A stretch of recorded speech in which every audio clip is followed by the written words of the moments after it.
Durante años, se repitió la misma frase. La humanidad conoce más el espacio que el fondo del océano. Se decía como curiosidad, como una anécdota llamativa, casi como una broma incómoda. Yo también la repetí alguna vez, pero esa frase siempre fue engañosa. No porque fuera falsa, sino porque daba a entender algo que no era cierto, que no habíamos mirado, que no habíamos llegado, que simplemente nos faltaba tiempo o tecnología. La realidad es otra. La humanidad sí descendió, y lo hizo muchas veces. Durante décadas, se invirtieron recursos enormes en exploración profunda, sumergibles tripulados, vehículos autónomos, sensores de presión, sonido y movimiento diseñados para funcionar donde la luz no existe. No eran misiones improvisadas, eran proyectos serios, bien financiados, respaldados por gobiernos y consorcios científicos. Yo estuve en esas salas, vi los mapas iniciales, zonas marcadas en azul, objetivos claros, cronogramas que se extendían por años. El fondo del océano no era un misterio romántico, era un territorio pendiente. Las primeras inmersiones fueron exitosas. Se cartografiaron cordilleras submarinas, se identificaron fallas tectónicas, se documentaron ecosistemas completos que no dependían del sol. Todo avanzaba como se esperaba, hasta que dejó de hacerlo. No hubo un incidente único. No hubo una tragedia que apareciera en las noticias. Lo que ocurrió fue más difícil de explicar. Las misiones comenzaron a interrumpirse antes de lo previsto. Algunas regresaban antes de alcanzar profundidad máxima. Otras completaban el descenso, pero no seguían el plan original. Los informes no hablaban de fallas graves, ni de peligro inmediato. Hablaban de ajustes, de reevaluaciones, de decisiones técnicas tomadas por precaución. Era un lenguaje correcto, frío, administrativo. En ese momento, nadie habló de detener nada, solo de posponer. Pero los mapas empezaron a cambiar. Zonas que antes estaban marcadas como prioritarias pasaron a quedar en blanco.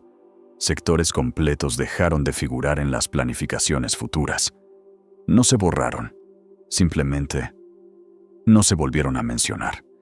Y ahí fue cuando entendí algo que nunca apareció en un informe oficial. No es que no sepamos qué hay en el fondo del océano, es que hubo un punto en el que decidimos dejar de preguntar. En los documentos oficiales, el océano profundo está dividido en sectores, cuadrantes, coordenadas, áreas numeradas con precisión milimétrica. Nada queda al azar. O debería. Con el tiempo, empecé a notar algo extraño en las actualizaciones de los mapas. No era información nueva, era información que desaparecía. Zonas que habían sido exploradas parcialmente dejaban de figurar como objetivos. No se las marcaba como peligrosas. No se las clasificaba como inaccesibles. Simplemente quedaban fuera de las planificaciones futuras. Cuando pregunté por primera vez, la respuesta fue técnica. Presión inestable. Condiciones poco favorables. Prioridades reordenadas. Todas eran respuestas válidas, y todas eran incompletas, porque esas mismas condiciones existían en otras regiones que seguían siendo exploradas sin problemas. Las llamadas zonas profundas críticas comenzaron a acumular algo en común. No compartían profundidad exacta, ni latitud, ni características geológicas claras. Compartían historial. En cada una de ellas, algo había ocurrido que no justificaba un informe público, pero sí una decisión interna. Vehículos autónomos que alteraban su ruta sin recibir órdenes. Descensos que se detenían a metros del objetivo. Sensores que seguían funcionando, pero dejaban de transmitir durante lapsos demasiado largos para ser normales. Cuando las señales regresaban, no mostraban daños evidentes. No había colisiones. No había fallos estructurales. Solo discontinuidades. En una ocasión, un sumergible no tripulado reapareció a más de 200 metros del punto donde había perdido contacto. No había corrientes suficientes para explicarlo. Los sistemas de propulsión no registraban actividad durante ese lapso. Era como si el vehículo hubiera sido desplazado. Ese informe fue archivado como anomalía técnica.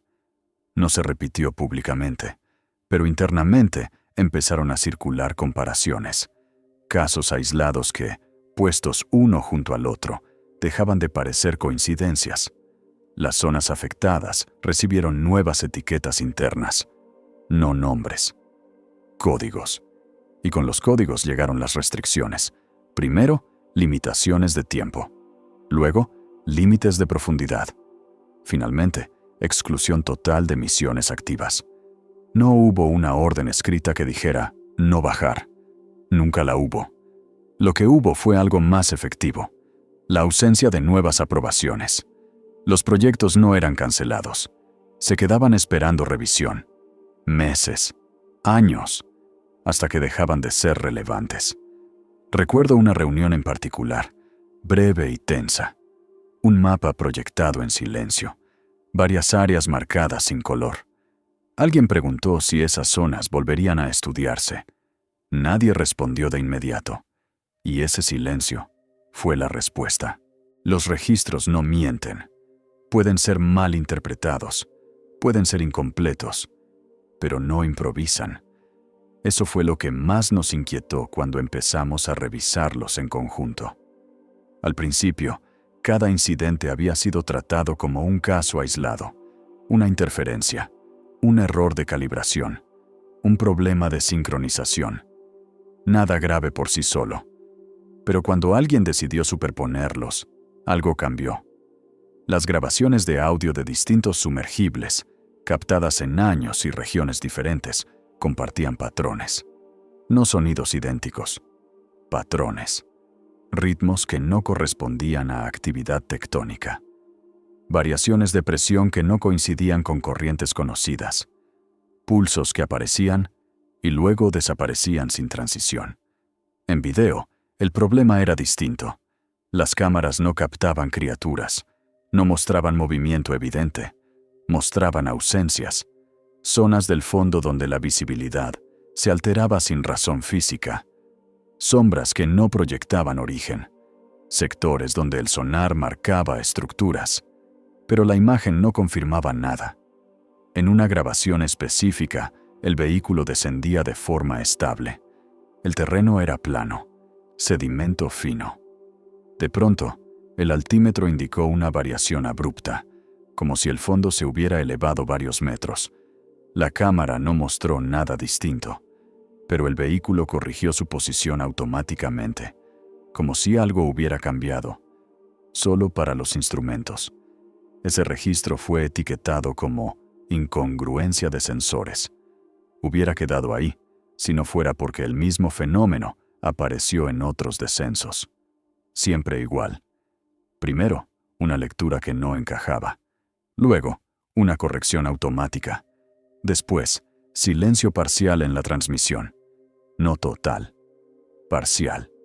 Los sistemas seguían enviando datos básicos, pero los canales más sensibles se apagaban, como si algo no quisiera ser registrado por completo. En las reuniones técnicas, nadie hablaba de intención. Se hablaba de límites.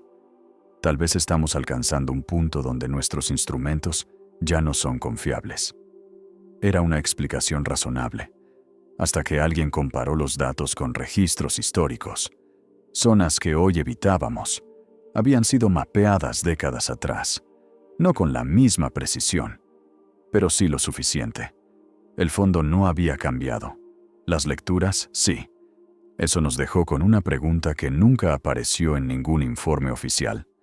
Si el entorno es el mismo, ¿por qué nuestros sistemas ya no lo leen igual? La respuesta no llegó en forma de teoría. Llegó en forma de protocolo. A partir de ese momento, ciertas grabaciones dejaron de circular. No se borraron. Se almacenaron en niveles de acceso cada vez más restringidos. No porque mostraran algo concreto, sino porque, juntas, sugerían algo inaceptable para un proyecto científico. Que el fondo del océano no era un entorno pasivo. y que, en algunos lugares, parecía reaccionar al hecho de ser observado. La decisión no se tomó después de un incidente puntual. No hubo una misión final. No hubo un evento límite que obligara a reaccionar. Eso es importante entenderlo. La decisión se tomó cuando ya no quedaban dudas técnicas razonables. La reunión no figuraba como extraordinaria. Era una sesión más, programada con antelación, con representantes científicos, militares y civiles. Yo estuve ahí, no como testigo externo, como parte del equipo que tenía que explicar por qué los datos ya no encajaban. En la sala no había dramatismo, no había tensión visible, solo gráficos proyectados uno tras otro, mapas superpuestos, registros de audio alineados en el tiempo. Cada presentación terminaba igual, con una conclusión incompleta. Los sistemas funcionaban, los vehículos respondían, las lecturas eran consistentes, pero solo hasta cierto punto. Siempre el mismo patrón. A determinada profundidad, en determinadas zonas, el entorno dejaba de comportarse como un medio inerte. No atacaba, no interfería de forma violenta. Simplemente dejaba de ser legible. Un ingeniero lo dijo de la forma más clara posible. Estamos midiendo algo que no responde como materia pasiva. Nadie lo corrigió. Se propusieron alternativas: mejorar sensores, aumentar redundancias, desarrollar nuevos sistemas de transmisión. Todas eran posibles. Todas eran costosas. Y todas partían de una suposición que ya no estábamos seguros de sostener, que el problema era nuestro. Cuando llegó el turno de evaluar riesgos, el lenguaje cambió. No se habló de peligro inmediato, se habló de exposición innecesaria. No se habló de criaturas, se habló de interacción no deseada. La pregunta clave no fue ¿qué hay ahí abajo? Fue otra: ¿qué ganamos siguiendo adelante? La respuesta fue incómodamente simple. Nada que justificara continuar. El conocimiento obtenido ya no crecía de forma proporcional al riesgo técnico. Las zonas accesibles estaban mapeadas. Los ecosistemas conocidos, documentados. Lo que quedaba no se comportaba como algo que pudiera ser estudiado con los métodos disponibles. Y, sobre todo, no mostraba intención alguna de ser comprendido. La decisión se formalizó en términos neutros: reducción progresiva de exploración profunda, reasignación de recursos, priorización de otros entornos. No hubo una orden que dijera no descender. No hacía falta. Todos en esa sala entendieron lo mismo. No estábamos retrocediendo por miedo. Estábamos avanzando hacia otro lado, porque ya habíamos aprendido lo suficiente. Cuando la sesión terminó, nadie aplaudió. Nadie discutió. Las carpetas se cerraron, las pantallas se apagaron. Y con ese gesto administrativo, la humanidad decidió algo que nunca anunció en voz alta: que el fondo del océano no era un lugar que necesitáramos seguir explorando. Después de la decisión, nada cambió de inmediato. Eso también es importante aclararlo. No hubo comunicados oficiales. No se modificaron tratados. No se anunció el fin de la exploración oceánica. Simplemente dejó de ocurrir. Los proyectos de gran profundidad fueron reemplazados por estudios costeros. Los fondos se reasignaron a exploración espacial, climática, atmosférica. El océano profundo pasó a ser, otra vez, un fondo abstracto en los mapas. Pero para quienes habíamos trabajado allí, la diferencia era evidente. Ciertos cables submarinos comenzaron a evitar rutas directas, no por fallas previas, por recomendaciones técnicas, preventivas. Algunas zonas quedaron fuera de mantenimiento regular, no por imposibilidad, por conveniencia operativa. Los submarinos militares mantuvieron límites de profundidad que no figuraban en manuales públicos, y cuando descendían, lo hacían sin activar todos los sistemas de registro. No para ocultar información, para no generarla. El fondo del océano siguió ahí, inmenso, oscuro, presente. Las lecturas sísmicas continuaron. Las corrientes siguieron su curso. Nada indicaba actividad hostil, pero tampoco indicaba ausencia. En los años siguientes, se intentaron nuevos enfoques, sensores más pasivos, observación indirecta, modelos predictivos. Todos llegaban a la misma conclusión. Había regiones donde los datos dejaban de aportar información nueva. No porque no ocurriera nada, sino porque todo lo que podía ser medido ya había sido medido. El resto quedaba fuera de alcance, no por profundidad, por naturaleza. Hoy, cuando alguien pregunta por qué sabemos tan poco del fondo del océano, la respuesta sigue siendo técnica. Presión, costos, dificultad logística. Todas son verdaderas, pero incompletas. Porque hay otra razón que nunca aparece en documentales ni libros divulgativos. Una razón que no se escribe en informes. El océano profundo no es un misterio pendiente. Es un entorno que dejamos de interrogar cuando entendimos que no se comportaba como algo que necesitara ser descubierto, sino como algo que ya estaba ahí, mucho antes de nosotros, y que no mostró interés alguno en ser comprendido.